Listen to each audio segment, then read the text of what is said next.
Hi everybody, this is the Baseball Hut, the amazing, spectacular, terrific, the great one, the people's champion. Your host, Hut, and welcome back to the Baseball Hut. I hope you like this video. We'll talk about the Mets, as you know, as always. I'll talk about the lineup.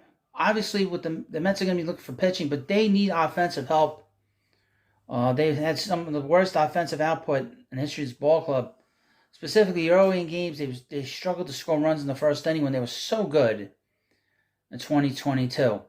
One thing they need to do, and hopefully this gets done by the end of next week, they will non-tender that load Daniel Vogelbach, and we won't have to deal with him in the middle of this lineup, having so much responsibility protecting Pete Alonso. And there's some options out there. We're going to get into it momentarily. But I want to thank you for watching my videos and taking the time to subscribe. Hoping to get the 5,000 subs. We're going to try very hard. But I believe in this channel. If not, that's fine. But hit that subscribe button. That's what I need you to do. So here we have from the New York Post. They put out a whole bunch of options. They put out an article late on Friday. I'm going to run down through them and give you my 2 cents and really what other options are there for the New York Mets to improve this lineup. This is from New York Post, Mike Puma. The options the Mets have to improve the holes in their lineup. Now, they're pretty good. The Mets have a very good leadoff hitter in Brandon Nimmo. We know that. The Mets have Francisco Lindor batting the top of this lineup. And, of course, we have Pete Alonso batting cleanup. It's for good reason that pitching is the Mets' focal point this offseason. They can't field a competitive Major League team without upgrades in that area. But the article says, but let's not forget about the lineup. On the surface, there's plenty to like about a lineup that figures to include Brandon Nimmo, Francisco Lindor, Pete Alonso, and Francisco Alvarez. But don't ignore the historic view. The Mets were 20th in MLB in runs scored last season. And that's not good enough. Like I said, they were terrible scoring runs early. That is the key to winning. When you score runs early, you have a good chance of winning the game, believe it or not. There is murkiness at the designated hitter in the outfield. And as much as President of Baseball Operations Dave Stearns talked up the idea this week of Brett Baty and Ronnie Mauricio at third base, an alternative plan seems necessary. I agree on that one. It would be nice if Baty and Mauricio emerged to claim the position, but you can't count on it. It also would be nice if Starling Marte returned next season healthy as the force that helped bolster this lineup in 2022, but you can't count on it. I wouldn't expect him to be an everyday player. The DH spot is an enigma. It's not really an enigma if you know what you're looking at. It's not an enigma at all. Daniel Vogelbach is a disaster. But Daniel Vogelbach has fallen into Luis Castillo, Ali Perez territory as somebody whose mere presence on the roster next season would alienate most of the fan base.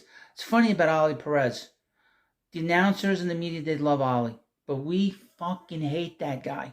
If I have to hear one more wonderful thing about Ali Perez, even from the Met broadcast, they are so great, but they have such a soft spot for Ali. As I think of Ali Perez. Sandy Alston's best move in his first season as Mets general manager might have been releasing Castillo and Perez before they played another game for the team, changing the narrative.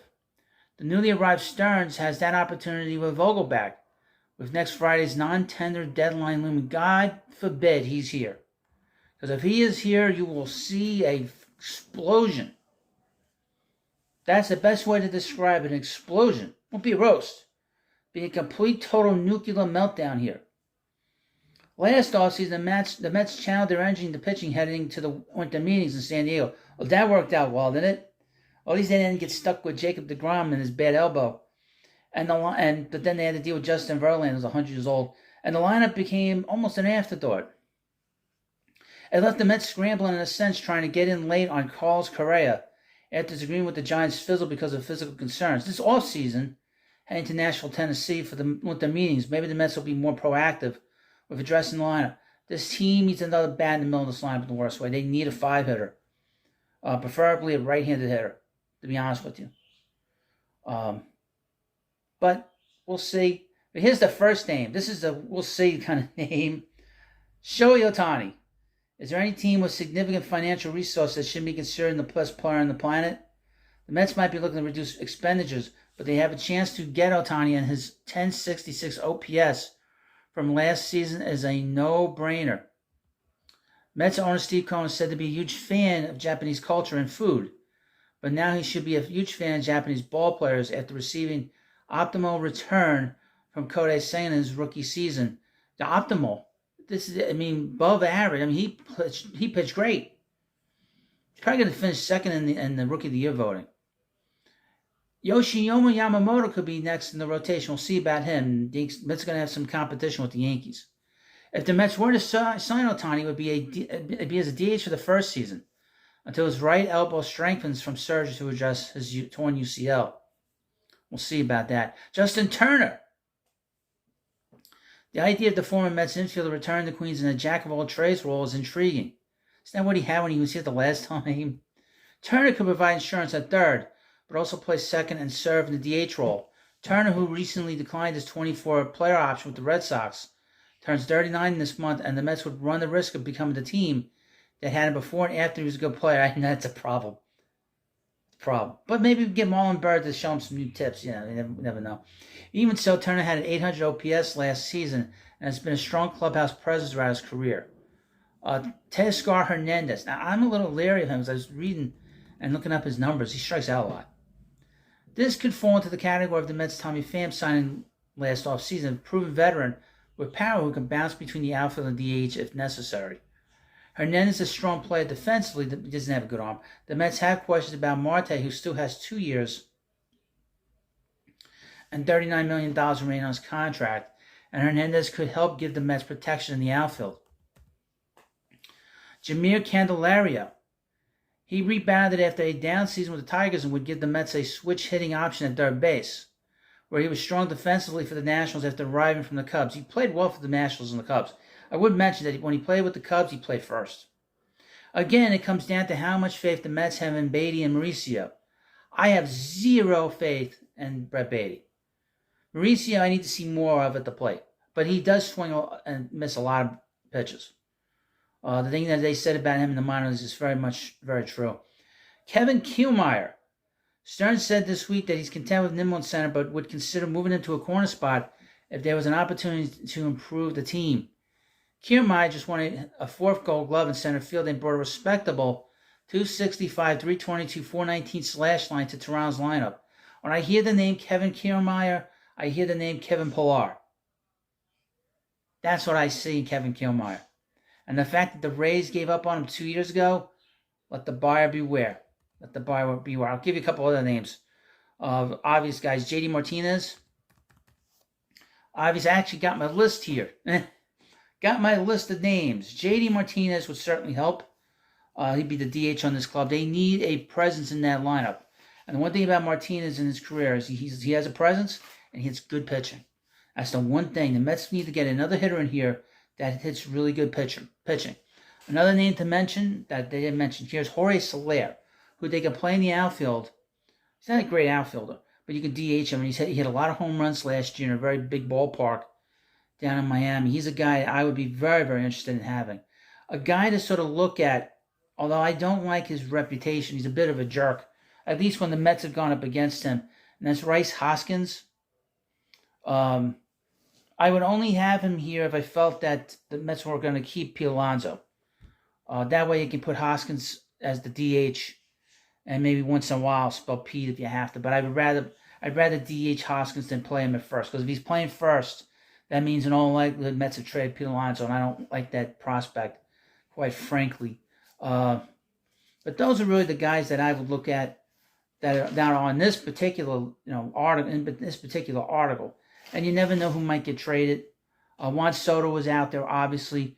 Will the Mets make some kind of move where they move some of their prospects? They'd have to give up one of their top 3 prospects that I think is an untouchable player. And Acuna, Williams, and Drew Gilbert. Are the Mets willing to do that yet? I don't know. This is the thing about David Stearns. I don't know where this team is going. Usually I have an idea. I usually have a sense. Like I had a sense that Billy Epler was going to bring in all these big players and that he was going to do the best he can to help the Major League roster out right off the bat. And he did that in the first year. I don't have a sense of where the ball club is going right now with David Stearns. Because David Stearns' mentality, he's been in a small market. And he said during his interviews with the media this week that he found a lot of creative ways to improve the Brewers when he was there. How he's able to improve the Mets in a creative way and still spend money is still to be determined. You know, I mean, that's the one thing I'll say is I don't know, like I said, I don't know where this team is going to go just based on his track record. His track record isn't being in a small market. Now he has all this money and all these resources. How's he going to run the Mets? I don't know. I know one thing. He is cleaning house. He's gotten rid of a ton of dead weight here. He's gotten rid of tons of scouts. He's gotten rid of a lot of front office people. He's gotten rid of a lot of minor league dead weight. I mean, just gotten rid of a lot of major league dead weight. He still has that load to get rid of. He also needs to get rid of that out of shape Luis Guillorme. He needs to get rid of Drew Smith and a few of these other guys too. Can we get rid of Trevor Gott? See, that's the one thing about Stearns coming in. If he gets rid of Trevor Gott, he doesn't have to worry about people making fun of him for making that deal. I thought that was a bad deal. He should be gone too. Ship him out of here. Just rebuilt the whole entire bullpen with Raley and Edwin Diaz. And I am very pleased that Adam Ottavino decided to not take the option and hit the bricks, hit the pound sand. I'm happy about that. Well, I would be very happy if you subscribe to the Baseball Hut. Hit that subscribe button before you leave. And of course, thank you for watching this video and have a good day.